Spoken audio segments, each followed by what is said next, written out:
Welcome to the People Strategy Forum podcast. We're a show that guides leaders on how to elevate the workforce.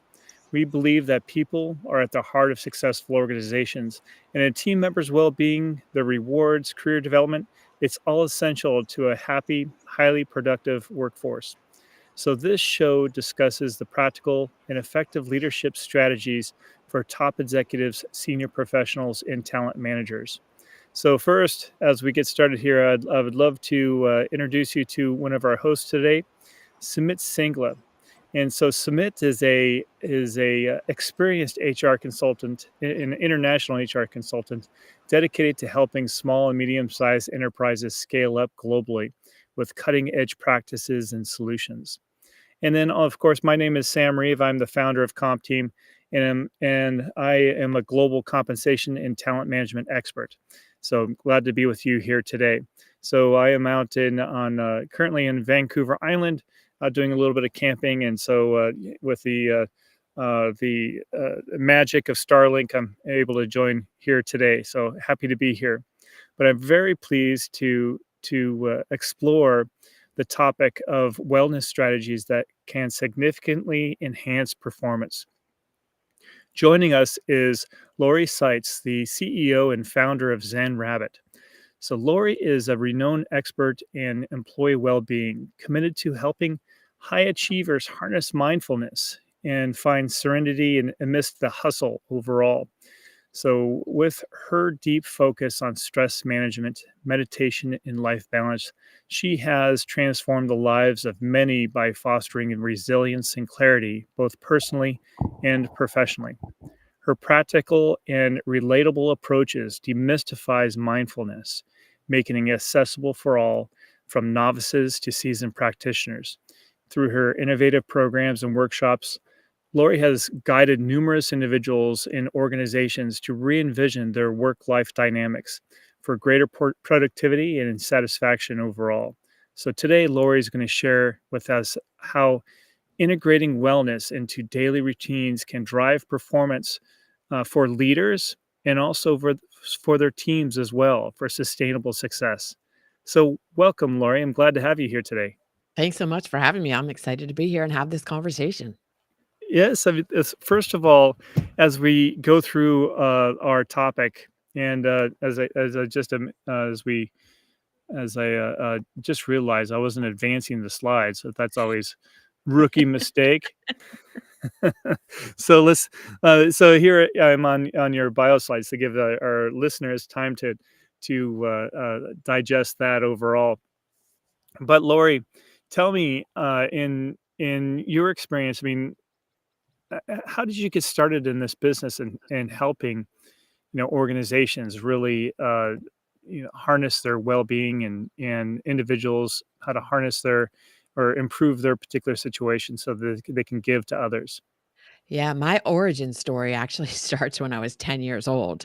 My mom had taken me and my brother to a meditation course that is now known as the Silva method. And so I had an introduction to these concepts very early, but that doesn't mean I actually used them throughout most of my career because you learn it when you're 10 and then you become a teenager and nothing is, none of that stuff matters. Um, and I started my first business in 2003. If I had used these concepts, that the outcome of that business would have been very different. I ended up shutting it down after 11 years because I couldn't scale it. But um, that was really where it started. And then around I was that business, I was making and marketing a product called the gratitude cookie. So I was talking a lot about gratitude, teaching businesses about how to use gratitude as a differentiating factor, how to use it in their business. But when I shut the business down, I stopped talking about it. When pandemic came around, I was asked by some people to come back and do some presentations on that topic, on gratitude. And so that brings us up to current day. Like that kind of got me back into talking about these concepts. And certainly during pandemic, lots of people and still do now need these concepts. But beyond that, we'll get into it, I'm sure. They're nice. They're like, yeah, it's a nice thing. It's good to know. But there's so many so many solid, hard business reasons to incorporate them into business. Yes. I mean, when I was just talking to my son the other day about the importance of having the right mindset and mindfulness around that. So but to have the right mindset, you need to make sure that your well-being is taken care of. Your in what you just mentioned, reflecting on what you should be grateful for. Gratitude is part of that, because when you start thinking about how fortunate you are to be in your situation, how you've impacted others, things that you're thankful for on a daily basis, that helps change your mindset in the right direction. So first of all, before we dive in, how would you define wellness overall in the context of a high performing professional? Wellness to me is living from a place of joyfulness where you feel good about what you're doing in your personal life and in your professional life. There's tons of stories of people who are seemingly successful in professional life, but their personal life is a mess. And so to me, that overall success is a definition of wellness, or that Hmm. overall wellness is a definition of success, I should say. Yes. And then, as we're thinking about just the concept of wellness and overall, and I mean, I want to just back up just a bit in what you mentioned as far as you started with a first business and then you migrated into Zen Rabbit. And so was the intent really bringing a additional facet into the wellness category here? No, it was a complete pivot of the Huh, business, actually, and that first company was actually called Zen Rabbit, but it was Zen Rabbit huh. Baking Company, and so then it evolved into a second version, and now I'm probably at Zen Rabbit 3.0. So but it's That's an good. expansion, it was really an expansion. That first business was, it was different, but we were still talking about gratitude, but in a different way, and now it's much more expanded. And, to go back to that question about how I got into doing this, as an entrepreneur, it's, personal development is very integral part of being an entrepreneur. But a lot of people in the corporate world don't necessarily have an exposure to some of these concepts, and yet they need them. Like, it would benefit them. And so I looked and saw, like, there's an opportunity here to bring this information to corporate teams to help them function better, not just from a productivity and profitability standpoint, it definitely does that, but also from an overall health standpoint. And again, to the well-being question, health in emotional, physical, mental, like every aspect. Yes. And so, as Samantha, I'd love to hear from you because you come from a culture of well-being experts in your history. So, what is your thoughts of how well-being should be integrated into work and life overall? That's an interesting question. And yes, while in India there's been a lot of focus on calming the mind and traditionally a lot of meditation and stuff, but I think we've inherited what I'd call the worst of American MNC's practices, in the sense that we're we're a nation that's starved of vacation. We're among the most vacation starved countries in the world. And typically you'd get much more sympathy for a sprained ankle than you would for saying that you're burning out, or for saying that your mental well-being is suffering. So that kind of makes you sound weak at the workplace. But I think it's evolving a bit. And almost a decade ago, I had the good fortune of attending a program on well-being. It was organized by my then employer, and it focused on four aspects of well-being: the body, the mind, the heart, and the soul. So it spoke about physical well-being, and uh, the idea that it's no longer good enough for an employer to say, "Hey, here's a fitness tracker. Now you go be accountable for your fitness." So the idea was that employers should take charge of, or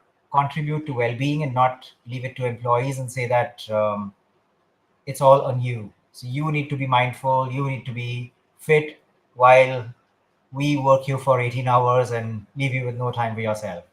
So I think that's changing. One of the additions that I find in the Indian context now is financial well-being, where discussing personal finance was a strict no-no earlier, but now more and more companies are stepping up to say, especially for young graduates, that this is how you can plan better for maybe a break year or two, or even for retirement. Uh, it could be a few decades till then, but it's important to start early. So I think that's a welcome change, because we've had a very unregulated financial industry where anybody can sell you credit card debt and stuff like that.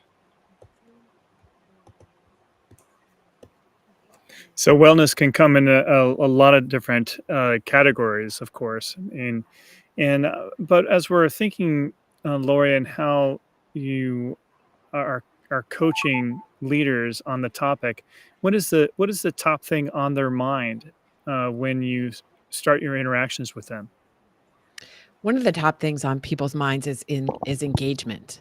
I think that a lot of companies are talking about that now and how to get employees engaged or keep them engaged. And these are concepts that assist in that. It's engagement and it's retention, and then also it is productivity. How do we get Mm, people to be more productive? And I look at that's a little bit funny to me, but like the productivity part, I think it comes back to that the all three of those things are related to focus. And how can people be more focused? Because when you're more focused, you're more engaged. And if you're mhm. more engaged, you're more likely to stay. So that improves retention.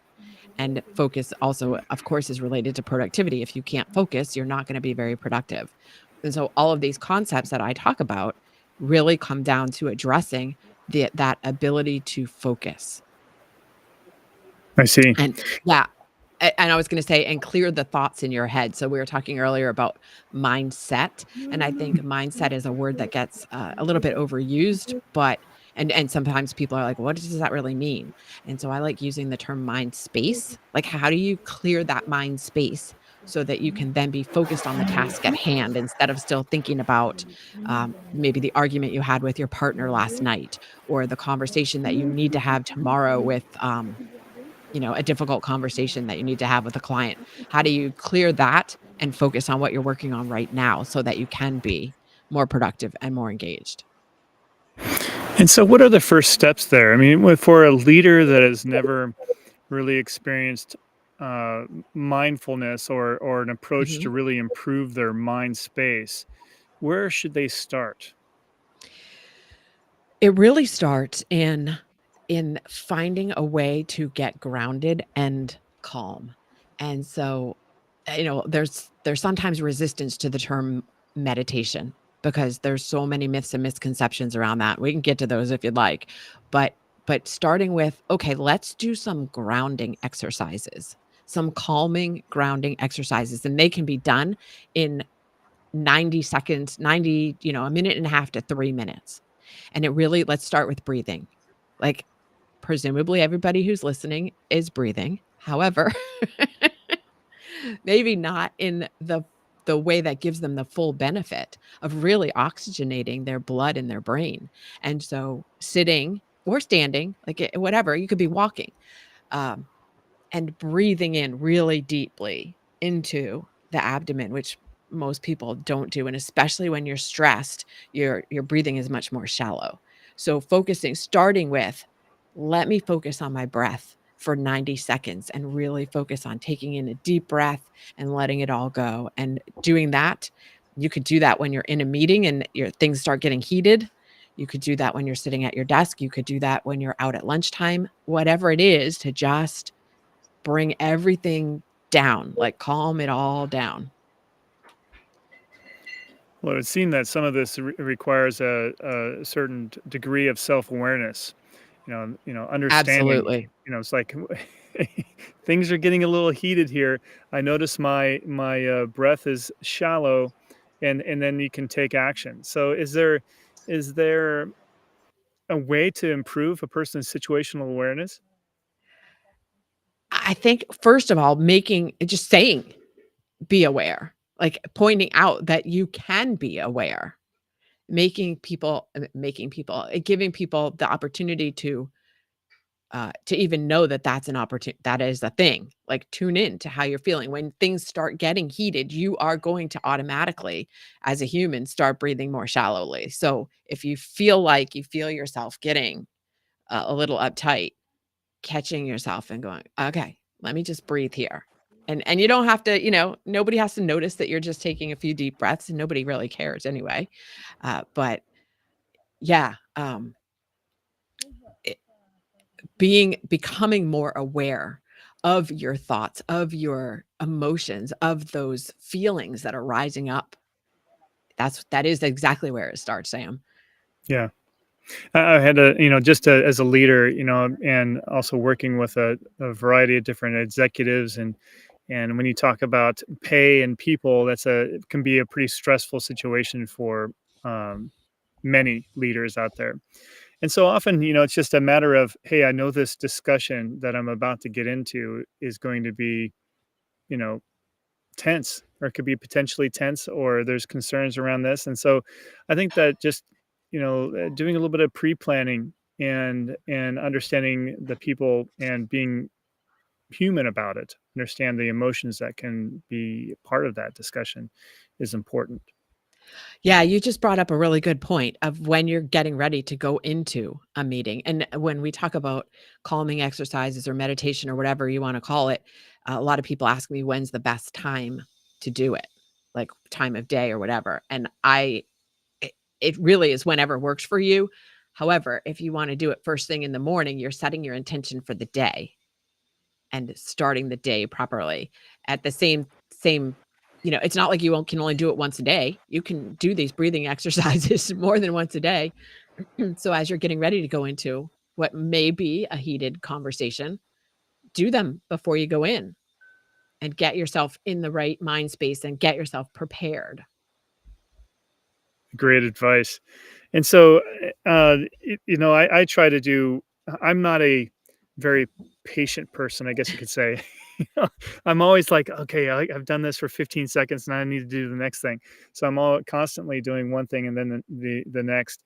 And so I do find that like a micro type meditation methodology works best for me, where I take that 90 seconds, as you said, to adjust the breathing and so forth, or to be thoughtful about, what's happening next. To slow myself down a bit. Those things are important. So, but are there other techniques as far as, what are the types of ways people can meditate? I suppose that can be suitable in a work environment. Yeah, there's excuse me, there are some other exercises. There's a course in when you get into positive intelligence Mm, that there's an exercise about rubbing your thumb and your forefinger yeah, PQ together, reps. right? PQ Yeah. reps, right? Is it thumb and forefinger, or you could use some thumb and middle finger Well, as well? they have some that you can just being able. I mean, I read the book and I went through that training, which I thought was really interesting. Yeah. But just I mean, if you just touch your palm, and Mhm. you just take a moment to think about, what that feels like, Yeah. and it kind of as a way of just taking you away from everything else. It's like you just think about the sensation. It's Right. like, what if that feels like for a second, and then it has a way of just stripping away those many of other things, so you can focus. So yeah, I use that one a lot.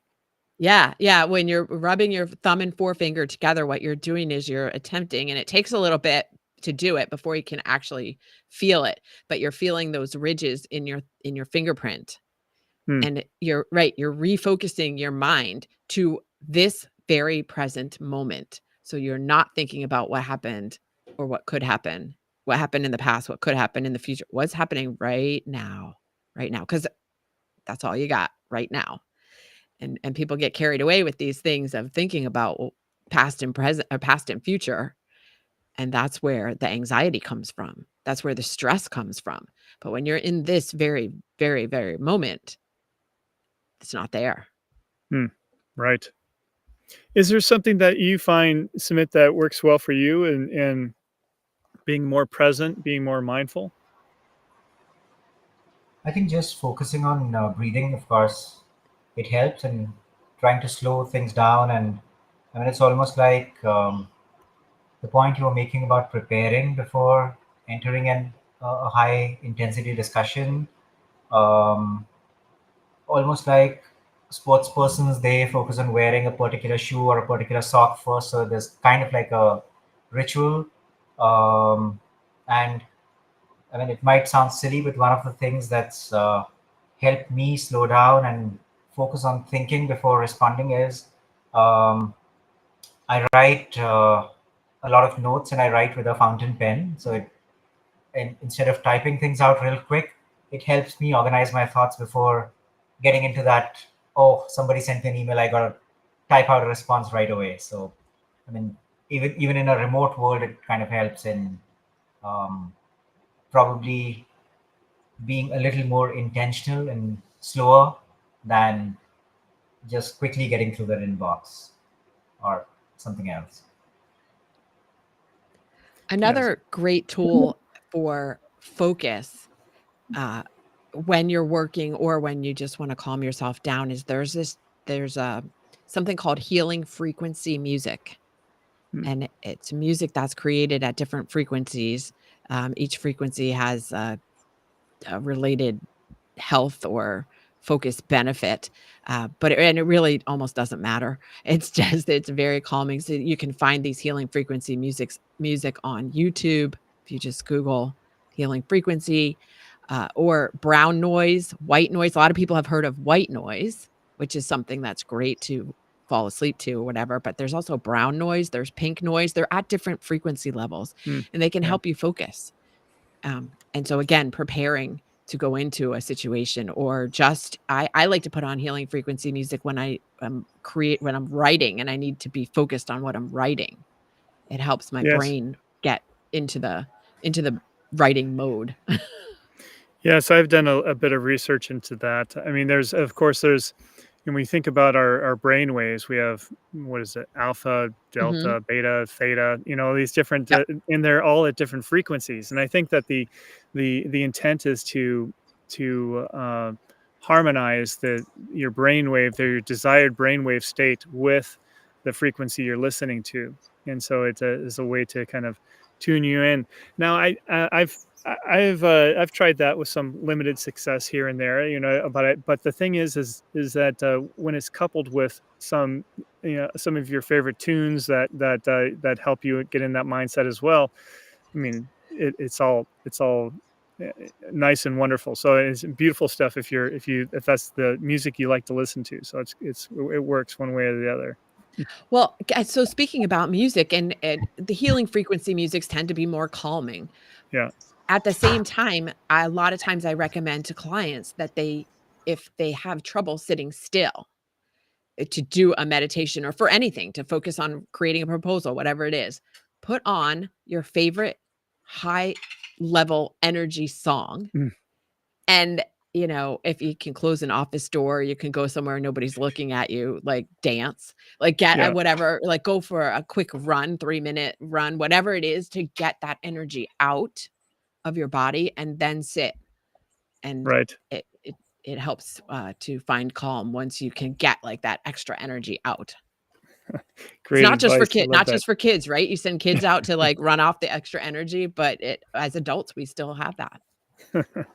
Yes, and all this has multiple benefits too, right? It's not just focus, or it's also stress relievers. There's a lot of benefits to doing this.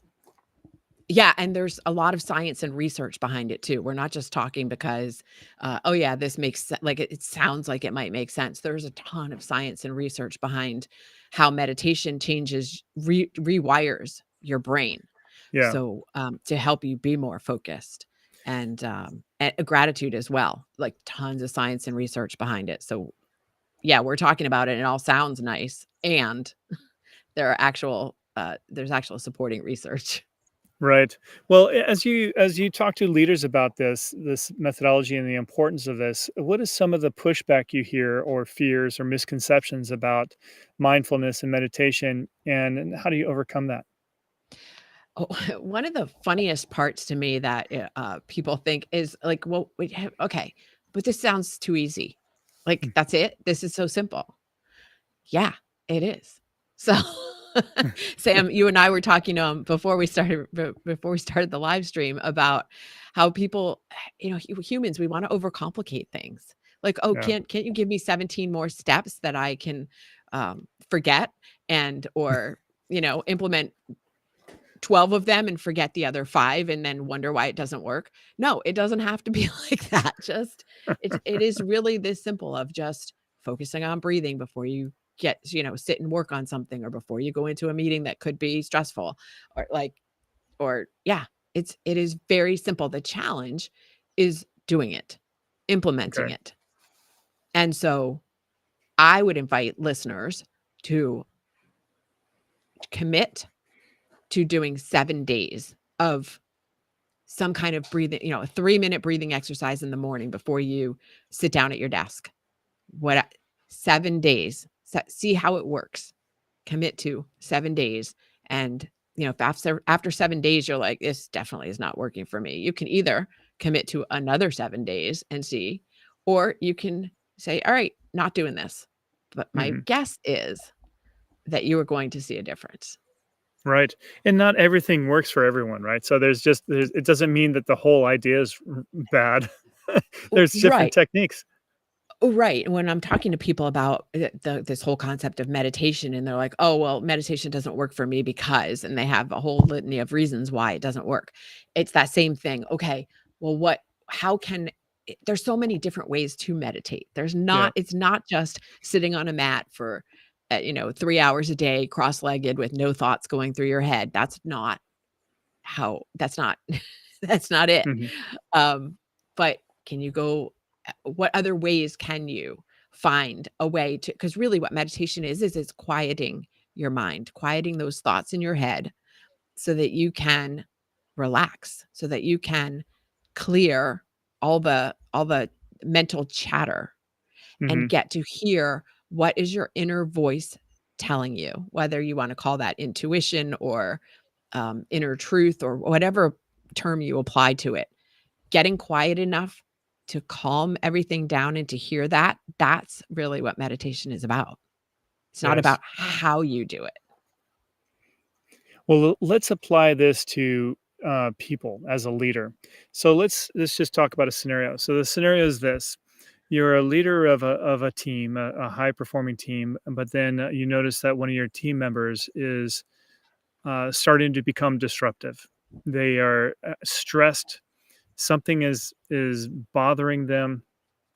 They're snappy at their teammates, and starting to cause the disruption among the team. How would you advise that leader to help them with that situation? First, I'd advise the leader to take the 3 minutes and calm themselves down, and then go have a conversation or invite that employee, that team member, to have a conversation like, come, let's be open about this. And this has to happen in an environment that is already has a basis of trust. Mm, Like, if team members don't trust their managers, the manager's not going to be able to come and find out what's going on. But let's say there is an environment of trust already, inviting that person to come talk to me about what's going on. Like, is there something going on at home? Is there something going on with another team member? And having the conversation. And yeah, it might be difficult still having it. That's why I invite the breathing exercise before. And then, sharing resources if the person is open to it. Like, hey, I it's not going to solve problems. Like, meditation isn't going to, change a terrible situation at home, for example. What it is going to change is how that person can respond to it, how they can show up. in it. And so introducing these resources and techniques to team members, which is why I think it's so important for managers and leaders to bring in outside resources to teach people how to stay focused, stay calm, to have access to these tools for themselves. Because yes, it's great. The managers, the leaders definitely need to have them, and their team members need to have them. You know what? Sometimes it's actually even better to bring in a workshop leader or an outside consultant, because what is that? What is that? There was a phrase about, how outsiders are more likely to be heard than somebody inside. Yes, I agree with that. Sumit was just telling us a moment ago about how his employer invested in a program Right. to take their people in. So I think that's definitely, and so when we think about that, is it kind of like a one and done? You send out your people to a session, or is there a particular cadence that you'd recommend as far as having a mindfulness program for your people? Well, the way I do my programs is I like to come in and do a workshop. I preferably like to do it in person because there's a different energy. I mean, everybody does virtual now, right? So I do that. But I think there's a different energy when everybody can be in the room, and it can be much more interactive that way. But and then having ongoing, uh not necessarily sessions. We could do sessions. I've done that where you have a monthly session. I like the opportunity to have follow-up, um, like Q&A kind of things, because people are gonna they're gonna start doing it, and then they're gonna have questions. And then what? They need somebody to be able to answer those questions. So doing a workshop, for example, and then giving it 30 days and having an open forum session, and that could be virtual, Hmm. where people can hop on a Zoom call or whatever and say, "Hey, I've been doing this, but I have a question because this happens, or my mind does this thing, or what happens if this happens?" And giving people an opportunity uh, to really incorporate it. But people have questions, and Right. so yeah, And so maybe it's having some focused sessions here, throughout the year, but then people should be working on this on a daily basis. I mean, certain right, elements of this, right? And right, so right. is It's there, a daily practice. mhm.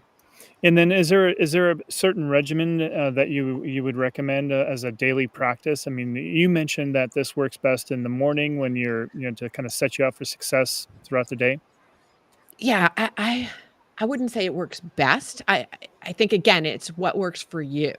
Hmm. For me, I like to start my day with a meditation before I get out of bed, and that helps me set the intention for my day. It helps, and when I say intention, I mean, it sets my mind space for the day, whether I'm intentional, like thinking about an actual intention, like I intend for my day to be joyful and productive.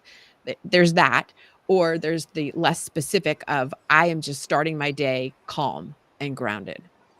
And then there's, if something comes up in the middle of the day, you do one of those breathing exercises. and Right. and then I also like to listen to healing frequency music as I'm falling asleep at night. Some people will do a formal like guided meditation at night as they're falling asleep. And going back to talking about the brainwave thing, the reason the first thing in the morning or the last thing at night is such a great time to do one of these kind of exercises is because your brain is transitioning from the beta waves, which is what we are in right now, wide awake, to alpha, which is that state that's kind of in between awake and asleep. And it's Hmm. very susceptible to suggestions. So if you're feeding it healthy, positive things, at that time, it's going straight into your other than conscious mind, which is also why it's a horrible, horrible idea to listen to the news before you're falling asleep. Yeah, funny story. I mean, just real quick, as some of my memories as a child, I would go to my grandfather's house, and he would do exactly that. He would watch the news, before he went to bed. Mhm. And then he would talk into his sleep and he would recite the news in his sleep. I thought it was hilarious. That But it is I guess, hilarious, but you're not getting good sleep. yeah, exactly. And right, and how many people have you talked to in the past many years who complain about not being able to get good sleep? Yes. And that's another factor that meditation and practicing gratitude will help you sleep better. And if you're Yes. more well rested, you're again going to have a better outlook on life and you're going to be more productive. Hmm. So how we prepare ourselves for the next step, no matter what we're doing, sleep or meetings or whatever it may be, right? Right. Right. Yeah. I mean, there's just so many benefits to practicing this. Yes. Research has shown that people who practice meditation have feel less physical pain. Like, Oh, we're not wow. saying we're gonna solve every ailment that you have, um, but it can affect how you feel physical pain. Hmm. It Uh, affects your emotional intelligence. Go ahead. that's just fascinating. How it can really have that. I mean, I know that when we think about the physical pain element, that's just a whole nother level. Mhm. So I've never heard before. That sounds really fascinating. Yeah. Yeah. So where do you see this space going in the future? I you know what? Ultimately, I would love to see, schools teaching this stuff Huh? so Yeah. that, that kids, that humans, a already have it when they enter the workplace. Hmm. That they're better able to focus when they're in school, and then they have these tools as a basis, a foundation for the rest of their life. Right now, that's not happening, and so it's up to us as adults to either take responsibility for ourselves and learn them so that we can be better, so that we can show up in the world better, so that we can make a bigger and better contribution to the world as leaders and, be better leaders for our teams, and then teach them to our teams or bring Hmm. in outside people to teach them to our teams. Um, but yeah, I mean, it all comes down to helping each person be a better version of themselves, and at the same time, then that makes the business better. Because Make, if people are feeling good about themselves and who they are and what they're contributing, and this is also where we come back to the concept of gratitude and expressing gratitude in the workplace and helping people know that they are valued and what they're contributing is of value, hmm. that contributes to a more engaged and more productive workplace. In fact, there was Yes. I love this study that was done, I wanna say University of Pennsylvania, uh, yeah, University of Pennsylvania, found that people who practiced gratitude were 50% more productive than people who didn't. Wow. Yeah, Yes. And just I think that I really have a strong belief there. I mean, just understanding the things to be thankful for. Focusing on those individuals that help you and help you be successful, and you help be successful. It brings you a greater awareness, not just to being thankful, but also building relationships and improving right. communication. But Submit, your thoughts. I mean, one thing that Lori was saying earlier is really the power of really bringing in wellness into schools at a younger age. Are you seeing this in any of the areas where you're advising your clients? Um, Not in my excuse me, not in my client work as such, Sam, but I'm seeing it in my daughter's school. So she's about 6, and they do have concepts where, in case a child reports an incident of, let's say, bullying or not really feeling great about coming to school, they drop studies for that particular time, and they have circle time where they discuss, talk about the issue, and help children in talking it out and dealing with those feelings as well. And the idea is uh, nothing is a topic that cannot be spoken of. So they're encouraged to share, acknowledge, and then deal with it. And I think it's way ahead of many workplaces and the way us adults deal with it. But Mm. I've got a question that I've been thinking of on that note. Um, it's an easier way to deal with well-being and to have this conversation as an individual, saying, as an individual, practice gratitude, you'll find yourself happier, more productive, leading a more fulfilled life. But in a world where the unfortunate reality is that leaders need business cases for everything and justifications for investment, how do you how does one coach leaders, or how does one help them in going beyond the so-called happy cows give more milk kind of a mindset? So that's what I've been thinking of the last few minutes. Yeah, that's where I turn back to to the research that's been done on this, like that study at University of Pennsylvania that says that people who are more grateful are 50% more productive. Or there was another study that the number one reason why people leave jobs is they don't feel appreciated.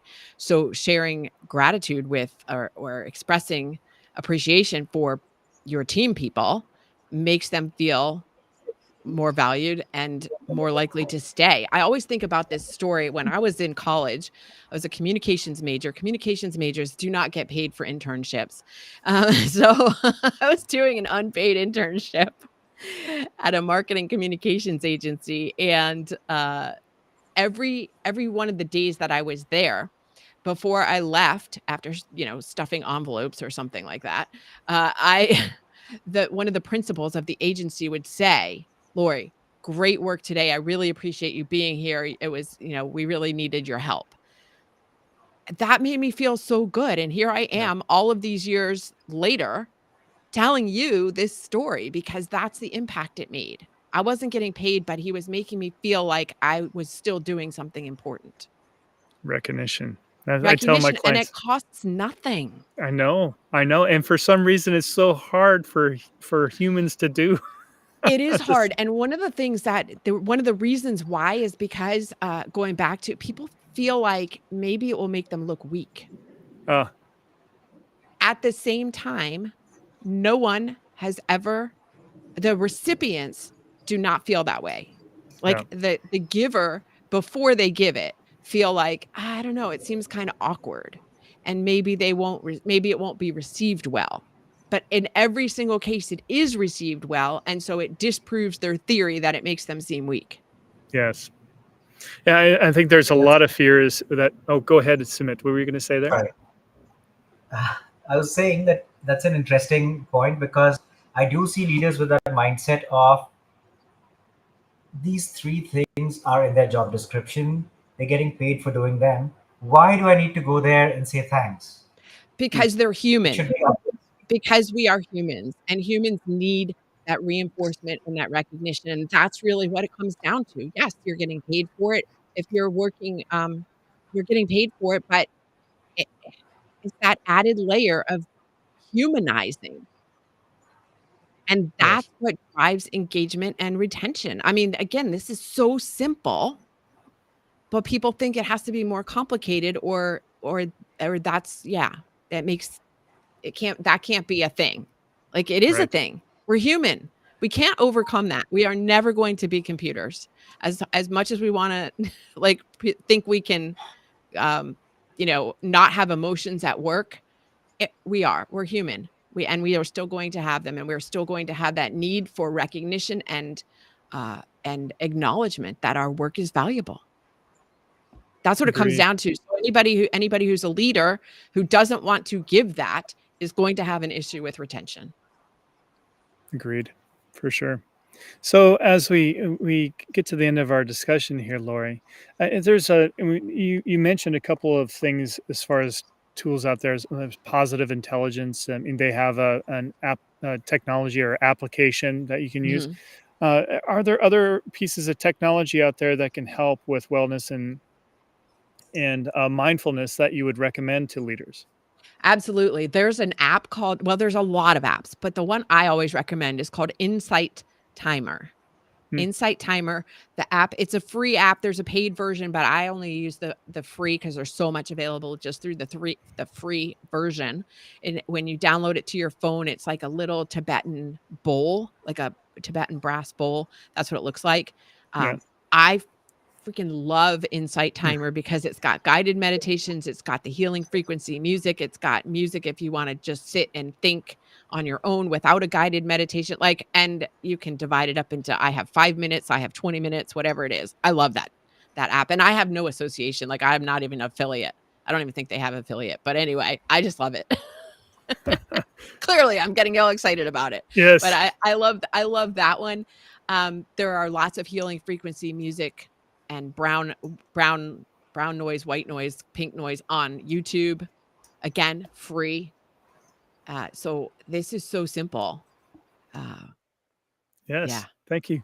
And so what would you like our listeners that are tuning in right now to walk away with from this discussion?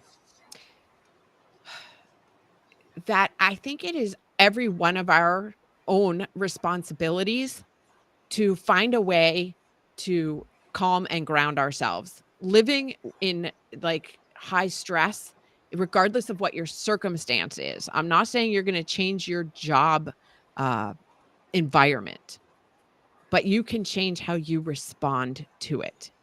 And I use that word respond intentionally as opposed to react from the reptilian part of the brain.